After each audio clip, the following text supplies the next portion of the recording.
Guys, welcome. Collective reading tayo ngayon. Tingnan natin kung kaninong energy to.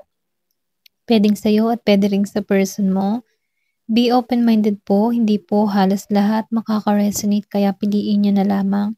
And thank you nga po pala sa mga nag-subscribe, lalo na po sa mga bumabalik. Marami pong salamat. Start na tayo. Tingnan natin kung kaninong energy to. Give me the message. Kaninong energy to?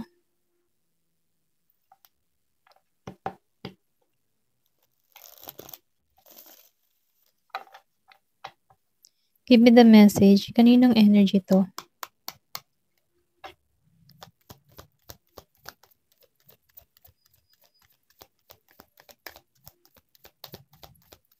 Oh, tumalsik to. The moon. Nakikitaan ko yun dito yung divine feminine energy, okay? Yung emotion ng tao na to. Mirroring each other, pareho kayong nararamdaman sa bawat isa. Okay? Meron ditong pareho ang nararamdaman sa bawat isa. Malalim pa rin yung connection. Andun pa rin yung attention ng bawat isa, okay? Kumbaga, yung nararanasan mo, naramdaman din ng tao neto. Talay na feel ko. Kumbaga, meron ditong hiwaga na naganap sa connection na to. Meron akong nakikita ditong Cancer. Meron ditong Year of the Dog. Ayan, tingnan pa natin. Give me the message. Ano pa yung mensahe? Kaninong energy to? Oh, meron ditong 3 of Wands, reverse. Meron ditong Aries, Leo, Sagittarius. Nakikitaan ko dito, meron ditong travel na gagawin tong tao na to. Dala yung nakikita ko. Kumbaga itong tao na ito, nag-iintay to, malapit na to, kumilos or sabihin natin tumungo sa person niya. Kung ikaw man to o yung person mo, okay? Meron ditong tao na gagawa na ng aksyon sa 3 of Wands, reverse. Then, nafe-feel ko din dito, itong tao na ito, aware siya sa spiritual, okay? Nagsusuot to ng mga citrine. Meron ditong obsidian, okay? Or black onyx. Meron din ditong amethyst. Pwede ikaw to, pwede rin yung person mo. Malakas dito yung Aries. Kumbaga itong tao nito spiritual okay? Malakas yung intuition, malakas yung kutob niya. Meron ditong tutungo. Tutungo sa'yo, okay? Or nakikita ko kasi meron ditong travel. Meron ditong surprise na magaganap sa'yo, okay? Give me more information. Ano pa yung mensahe?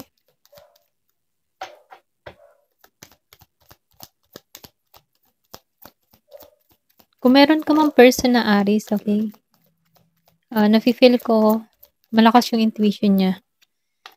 Then dito, Ten of Pentacles reverse. So, itong tao na ito, meron kayong nangyari or meron ditong naganap. Naba-vibes ko dito yung hindi naging matagumpay. Meron ditong pangyayari, conflict na nangyari sa connection na to. Kung makikita mo dito, yung bang tipo nagkanya-kanya kayo dito? Nagkanya-kanya kayong buhay, nagkanya-kanya kayo, nag-google ka sa pangarap mo, nag-google din to sa mga pangarap niya, sa kanyang mga inuuna sa buhay, okay? Kumbaga itong tao na ito, hindi sumugal sa connection na to. Or pwede rin sabihin, meron ditong tao na hindi sumugal sa connection na to. Kumbaga, hindi inayos. Nagpatianod na lang. Kung halimbawa, for example, sinabihan nito ng tao na ito, tigilan natin to, sumunod lang siya. Hindi niya na ipinaglaban yung person niya. Ganun yung energy nito. Na kung sana, hindi lumago yung connection dito. Okay? Nakikita ko dito, malakas yung Taurus. Okay? Virgo, Capricorn, pero malakas yung Taurus. Ayan. Give me more information. So, meron dito ang Hierophant, Taurus energy. Ito nga yung taong ito, nakikita ko dito na meron tong mga sign na hiniintay or meron tong hinihiling or puwede ring sabihin na gusto nito ng, kapayapaan sa connection na 'to, okey? Nag-iintay lang 'to ng right time, sinusunod nito yung intuition niya or puwede ring sabihin malakas yung kutob ng tao nito. Alam niya kung ano yung ginagawa niya, alam niya kung kailan siya papasok muli sa buhay ng tao na 'to. Dito sa inalisan kung ikaw man ito nakikitaan ko dito na alam ng person mo kung kailan siya kung kailan siya babalik sa buhay mo, okey? Kasi alam niyang ikaw yung para sa kanya, kasi meron ditong the moon. So, pareho kayong nararamdaman kaya lang sinubok 'tong connection na 'to, okey? Kaya itong tao na ito nahingi siya ng sign sa taas. Kasi itong tao na ito may pagka-spiritual din siya. Puwede ring sabihin um, nag-iintay lang 'to ng tamang oras. Kung kailan, kung paano, okey, marami siyang tanong. Marami 'tong tanong na pumapasok sa kaisipan niya kung bakit nagkagulo yung koneksyon, bakit bakit ka pa nakilala or ikaw puwede ring ikaw yung nagtatanong dito, "Bakit ko pa 'to nakilala? Bakit nagkaganito yung koneksyon? Kailan kaya siya babalik? Paano nangyari 'tong lahat?" Mga gano'n ba, ito na yung nakikita ko. Anong nagawa ko? Anong nangyari? Mga gano'n. Anong nangyari sa koneksyon na 'to? Ba't nagkagano'n yung resulta? May mga gano'ng tanong ako nakikita. Meron ditong letter W, meron ditong Page of Cups reverse. So, meron ditong tao na hindi ka makita, okey? Hindi nito malaman kung nasaan ka, hindi nito malaman kung ano ng lagay mo, okey? Hindi nito matuklasan kung nasaan ka man ngayon. Maybe ikaw ay naka-private yung social media mo or puwede ring sabihing hindi ka update sa Facebook, Instagram, okey? Na kung saan itong tao na ito walang idea kung nasasaan ka na. Scorpio, Cancer, and Pisces. Malakas yung Pisces. Meron ditong Year of the Pig. Wala 'tong idea kung nasasaan ka na. Nasaan na kaya yung tao na yun? Paano ko kaya siya mahanap? Kamusta na kaya siya? Meron na kaya siya? Mga gano'ng tanong, okey? Ano kayang itsura niya na ngayon, okey? Marami siyang gustong malaman sa'yo dito, kung ikaw man dito si Pisces, okey? Ayan, tingnan pa natin. Give me more information.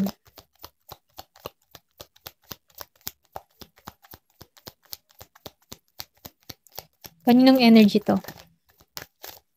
Oh, meron ditong Queen of Pentacles, upright. So, meron ditong Virgo, Capricorn, Taurus. Meron ditong Year of the Rabbit. Akong nakikita dito sa Queen of Pentacles, upright. Yung bang tipo itong tao nito, meron ditong Aries, Leo, Sagittarius. Dahil sa mga pangyayari na kinaharap niya or dahil nagkagulo dito sa connection na 'to, mas tinutulungan niya yung sarili niya. Kasi Queen of Pentacles na 'to, kumbaga, nagigitong matagumpay, goal-oriented 'to, nakatuon siya sa kanyang pag-asenso, gano'n yung energy nito. At dahil dun naani 'to ng tagumpay sa kanyang mga ginagawa, nagiging maayos ang kalagayan niya, kaya niyang mabili yung mga bagay na gusto niya na hindi kailangan ng suporta ng ibang tao. Kumbaga nagigitong independent at ginagabayan 'tong tao na 'to. Kasi siya, marami siyang ideas na pumapasok sa kaisipan niya kung bakit siya lumalago dito. Then nafi-feel ko din dito yung tagumpay nitong tao na 'to, okey? Kasi siya na yung hawak niya, hawak niya yung kanyang alas dito. Ito lang yung nakikita ko. Meron ditong Virgo, Capricorn, Taurus. Meron din ditong Year of the Rabbit, okey? Malakas din dito yung Taurus. So, nakikitaan ko din dito natututunan ng tao na 'to na sundin yung kanyang intuition, yung kutob niya, ayan. Meron ditong Ten of Cups. So, 'di ba lumabas ang Ten of Cups. Meron ditong humihiling na magkaayos 'tong connection na 'to. Itong tao na 'to puwedeng sabihin kasi pareho pa rin kayo ng nararamdaman dito. So, ibig sabihin gusto niyo pa rin ito na mangyari sa bandang huli. Yung maging masaya kayo, mabuo yung pamilya, matapos na yung kaguluhan kaya lang itong tao na 'to nag-iintay lang 'to ng the right time. Okey? Pero puwede ring sabihin hinahanap ka nito pero hindi ka niya matagpuan kasi meron ditong blockage. Puwedeng lumipat ka na ng ibang lugar, ayan. Hinahanap niya yung information mo kung nasaan ka na, ano ng balita sa'yo. Nandito sa Ten of Cups, ito yung gusto niyang mangyari, hindi pa rin 'to nawawalan ng pag-asa sa koneksyon na 'to. Gusto nito na maging balanse, maging maayos yung samahan niyo, nagkakasundo, ayan. Meron akong nakikita yung iba sa inyo may anak kayo or puwede ring sabihin na single parent or single mother yung ka-connect niyo, okey? Then dito 'no sa Seven of Sword, hinahanap ka talaga nito sa Seven of Sword. Hindi 'to makatulog, balisa, okey? Hinahanap niya kung nasaan ka na, okey? Saan ka ng lupalop ng mundo, nasaan ka na, okey? Ito lang yung nakikita ko. Kasi naghahanap 'to ng location, eh. Nahihirapan siya sa sitwasyon, okey? Kasi hindi ka niya matagpuan. Ano na bang balita sa'yo, may asawa ka na ba, may kinakasama ka na ba? Gano'n yung energy nito sa Seven of Sword. Nahahanap siya ng mga or puwede ring sabihin, inaalam nito sa pamilya mo. Kumbaga nananaliksik 'to or puwede ring sabihin nag-i-spy 'to kung anong balita sa'yo. Kaya lang ikaw dito nahihirapan siya kasi wala siyang idea kung nasaan ka na, ayan. Malakas dito yung Aquarius, okey? Merong Gemini, Aquarius, and Libra, mas malakas yung Aquarius. Okey, tingnan pa natin kung ano pa yung current energy. Kasi ito lang yung nakita natin dito. Give me more information. Ano yung current energy pa?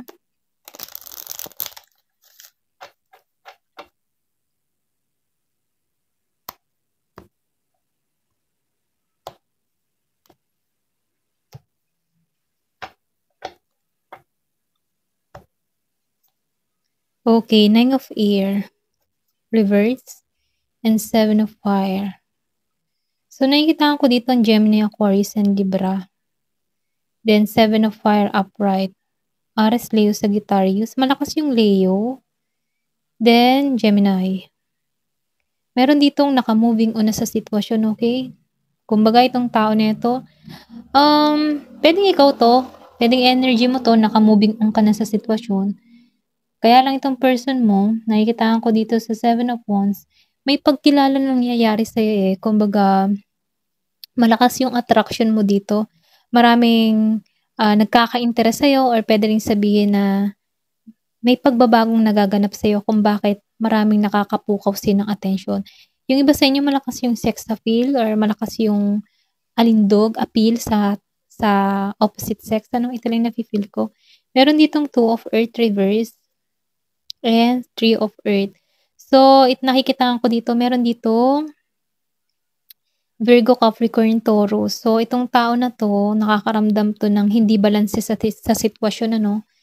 Nahihirapan siya sa sitwasyon, yung emotion niya, ang kalaban niya. Then nakikitaan ko rin dito, gusto nito yung teamwork, pakikipagkasundo sa iyo. Gusto nitong maging maayos muli yung koneksyon.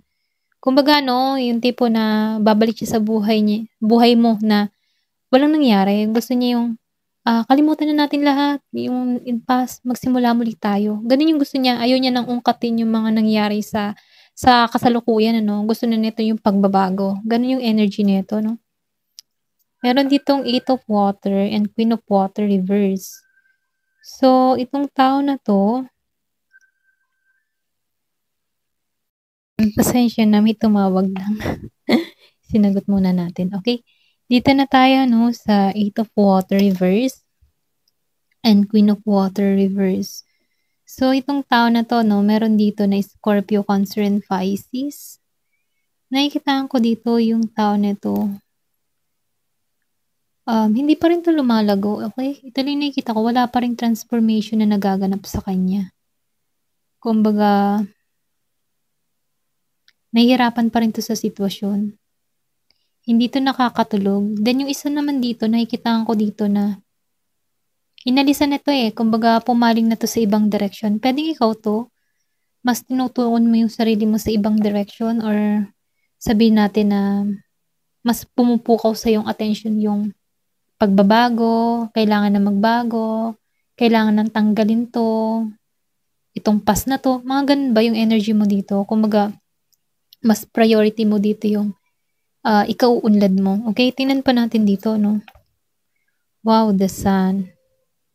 meron ditong matagumpay na mangyayari or puwede ring sabihin may tagumpay ang connection na 'to, kaya lang kailangan lang 'to ng aral, okey? Puwede ring sabihin ano, gusto niyo pa rin dito yung bawat isa. Kailangan lang dito ng tamang pag-uusap or tamang komunikasyon, kasi andito pa rin yung happiness, eh, okey? Or puwede ring sabihin ano, ikaw yung nagpapasaya sa tao na 'to. Ito rin nakikita ko, ikaw yung nagpapasaya sa tao na 'to, kaya hinahanap ka nito, eh, origin. So, nafi-feel ko din dito 'no, the magician reverse. So, meron din ditong hindi halos lahat sa part na 'to, meron ditong gumawa ng hindi maganda sa connection niyo, okey? Puwedeng may involved na ibang tao. Kasi meron ditong the magician reverse na kung saan meron ditong sabihin nating sumumpa sa'yo, sumumpa sa person mo na hindi maging masaya sa love life niya, mga gano'n ba. Pero gano'n pa man ano, nakikitaan ko dito na mawawasak 'to, okey? Kasi dito lumabas ang origin, eh. Then lumabas ang The Magician Reverse. Kumbaga itong tao na 'to yung gumagawa or puwede ring sabihin may against sa inyong connection, hindi masaya 'pag nakikita kayong magkasama or hindi ito masaya na meron kang karelasyon, gano'n din sa person mo 'no. Kasi meron ditong taong nagagalit sa connection niyo na kung saan gumawa 'to ng hindi maganda para magkagulo yung connection na 'to, okey? Pero gano'n pa man ano, puwede ring sabihin may past person yung person mo na hindi pa rin maka-recover sa sitwasyon or puwede ring sa iyo 'no, meron kang past person na hindi pa rin maka-recover sa sitwasyon na kung saan, gusto kayong magkagulo, okey? Pero gano'n pa man, itong tao na 'to hindi siya naging matagumpay dito. Kasi, mas lalo kayong ano, eh, naghiwalay man kayo dito, lumago ka individual, 'tong person mo natuto individual, okey? Nalaman ng tao na 'to na mahalaga ka, okey? Kasi pareho kasi kayo ng nararamdaman dito, may connection pa rin kayo, may soul contract pa rin kayo dito, soul connection ano. And then nafi-feel ko din dito 'no na, kahit nagiging malinaw na para sa'yo ang lahat or sabihin natin winawaksi mo ang sarili mo na kailangan ng pagbabago dito, hindi mo pa rin nalilimutan 'tong person mo, okey? Meron ka pa ring konting nararamdaman dito or puwede ring sabihin sumasagi pa rin 'tong tao na 'to sa isipan mo, okey? Dahil meron ditong the moon or sabihin natin soul connection sa connection yung dalawa. Dahil meron ditong gumagawa ng hindi maganda pero itong tao na 'to hindi nagiging matagumpay para sa inyo 'no. Kasi maniwala ka na lamang kung talagang para kayo sa isa't isa, gagawa ang tadhana para magkita muli kayo or paano or para magsama muli kayo, okey? Kumbaga ipagpasa-Diyos niyo na lang then hayaan mo si universe, si God ang kumilos para sa connection niyo, okey? Ito lang yung nakikita ko. Hindi halos lahat sa part na 'to, Give me more information. So, nakikitaan ko dito ang Ten of Water and Ace of Air. So, nakikitaan ko dito 'no na hindi pa rin 'to ang taong 'tong kumikilos, okey? Wala pa rin siyang mai-offer or puwede ring sabihin ito yung energy mo, wala kang mai-offer sa tao na ito kaya nagtago ka dito, eh, okey? Na binalak mo 'to, eh. Ito lang nakikita ko. Merong blockage. Maybe naghihiling ka or puwede ring sabihin na nagtutuon ka muna para sa sarili mo. Pero nakikitaan ko dito sa Ten of Cups 'no, magiging masaya pa rin kayo, okey?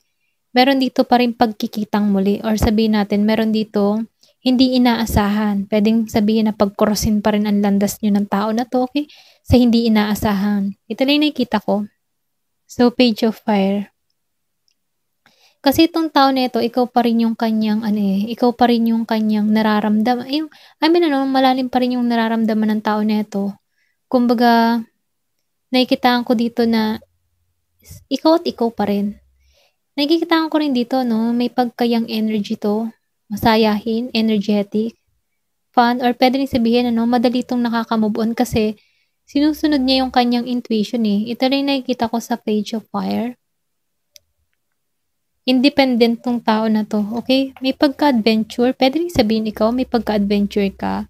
Hindi ka nawawalan ng pag-asa, may transformation na nababago sa'yo, okey? May pagbabagong nagaganap sa'yo. Dahil din ano, may paglago, okey? Then nakikitaan ko rito nakikinig ka sa mga payo sa'yo. na kung saan nagiging maayos yung takbo ng buhay mo. Meron ditong mga tao sa paligid mo na nagpapayo sa'yo, nagbibigay ng advice sa'yo, sumusuporta sa'yo, okay? At dahil dun ka din kumukuha ng lakas ng loob, then nafi-feel ko din dito yung protection para sa'yo. Ayan, 10 of Air. So, meron talaga ditong gumawa ng hindi maganda sa connection mo para ikaw ay masaktan, para ikaw ay feeling heartbroken, ano? Kumbaga, meron ditong 10 of Air. Meron ditong tao na dito kasi sa The Magician Reverse in the Origin, meron ditong tao na galit na gusto kang pahirapan. Kung gusto nito magdusa yung puso mo, gusto nito na mawala ka sa sarili or puwede ring sabihin hindi ka makatulog, mga gano'n ba. Pero itong tao na ito, tingnan natin dito. Okay, 7 of Water. Hindi 'to nagtatagumpay sa 7 of Water, okay? Kasi hindi ka nito makakuha, eh. Kahit ito yung gusto or intention ng tao na 'to na masaktan ka, bigyan ka ng pasakit, hindi ka masaya sa love life mo, okay? Hindi 'to nagiging matagumpay. Hindi 'to nagiging matagumpay sa 7 of Water reverse, okay? Ito lang yung nakikita ko, hindi siya nagiging matagumpay kasi pinoprotektahan ka ng angel mo, eh, protektado ka dito, eh. Alam mo yung tipo na nasaktan ka nga dito, okay, nasaktan ka dahil binibigyan ka ng, psychic attack dito or sabihin natin na, ah, meron ditong yung kaisipan mo or puwede ring sabihin na nagbibigay ng pasakit sa puso mo, yung emotion mo 'no, para maging negatibo. Hindi 'to nagtatagumpay, okay? Hindi siya nagtatagumpay dito sa 7 of Water reverse kasi dito sa 5 of Earth upright pinoprotektahan ka ng angel mo. Although nasasaktan ka nga dito, pero naibabangon mo yung sarili mo dahil ginagabayan ka dito, okay? May nagtuturo sa'yo kaya mainam ano, sundin mo yung intuition mo, sundin mo yung kutob mo. Kasi hindi ka pinababayaan dito. Ginagabayan ka dito ng angel mo. Then nakikitaan ko dito ano, manalangin at manalangin ka, huwag kang mawawalan ng pag-asa. Kasi ito yung sandata mo dito eh. Ito yung lakas mo, okay? Protektado ka dito. Lumabas ang The Devil. So meron talaga, okay? Meron talaga. Kasi itong tao na ito na yung gumagawa ng hindi maganda, obsessed siya eh. May addiction siya, may inggit sa katawan. Ayan. So lumabas ang The Lover, okay? Puwede ring sabihin ano, meron dito kang past person na meron din siyang tao. Alam mo yung tipo na yung past person mo dito, ikaw pa rin yung gusto, pero meron siyang present or meron ditong tao na may gusto sa past person mo na may pagka-devil energy na kung saan ano, gusto nitong mawasak yung connection niyo. Ito lang yung nakikita ko, meron ditong taong involved sa connection niyo na gumagawa ng black magic. Pero hindi siya nagiging matagumpay dito, okay? Gusto nito magdusa ka pero hindi ito nagiging matagumpay dito. Dahil ikaw pa rin yung gusto ng person mo dito, lumabas ang The Lovers reverse. Nafi-feel ko dito, no, kahit anong gawin ng tao neto, ikaw at ikaw pa rin ang gusto ng person mo. Okay? So, nakikita ko dito sa The Empress reverse, babae din yung gumagawa sa'yo, okay? Babae siya, hindi siya mabuting ina. Or pwede rin sabihin, hindi siya mabuting tao, inggitera, magagalatin, gusto lagi makapanakit ng kapwa, mga ganang energy nito. Hindi siya masaya kapag nakakakita siya ng masayang samahan, na kung saan ano, nainggit to sa'yo, okay? Pero ganun pa man ano, kahit ito'y nainggit sa'yo, hindi ka pinababayaan dito ng guardian angel mo, okay? Protektado ka. Inilalaban at nilalaban ka ng guardian angel mo kung bakit nakakasurvive ka sa araw-araw. Kung bakit nagkakaroon ka pa rin ng positibong mensahe kasi ipinaparating to sa'yo. Ayan, ito lang yung nakikita ko. Ang mahalaga, hindi ka pinababayaan ng guardian angel mo. Kaya, may naman o manalangin ka, lumabas pang the sun sa'yo. So, ibig sabihin dito, nasa iyo yung pag-asa. May tagumpay dito sa connection na to. or puwede ring sabihin magtatagumpay ka para rito, okey? Ito lang yung nakikita ko, ayan hanggang dito na lamang po. Thank you for watching and love and peace.